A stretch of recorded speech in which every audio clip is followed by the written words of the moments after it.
Martin, kamusta ang lagay ni Blackie? Matindi ang naging injury nito. Baka hindi nito makalakad. Talaga po? Bambi, mga anak ka na. Kawawa yung mga baby mo.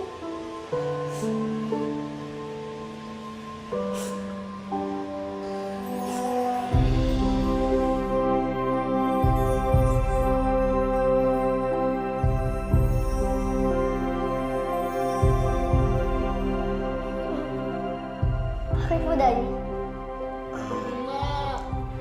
Mabuti na lang. Nanganak na normal si Bambi, ano? Hindi na tayo gumasto sa cesarean. Oo nga po eh.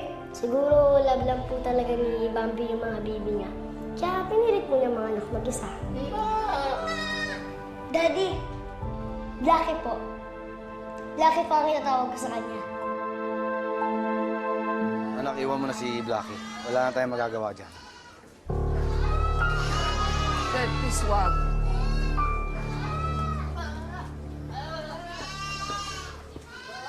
Thank you, Blackie, kanina. Ang bait-bait mo habang binibigyan mo ko ng gatas kanina. Kung kaya ko lang sanang alisin ang sakit na nararamdaman mo.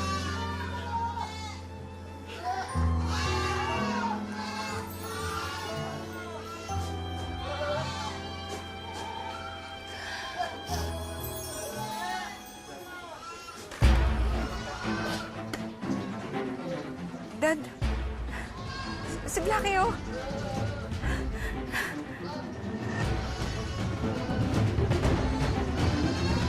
Blackie!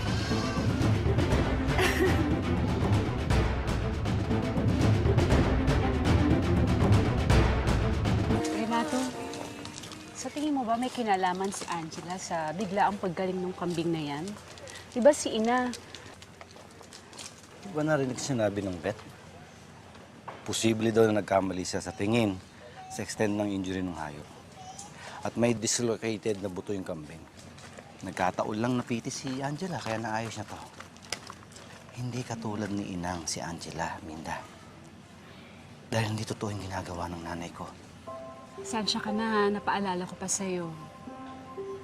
Mas pinili ni Inang manirahan sa mundo kasama ni ate. Para daw siguro hindi kami mag-away. Dahil gusto niya maging manggagamot katulad ni Angela. Pero ayaw pumasok sa isip ng anak natin na katulad siya ng lola niya.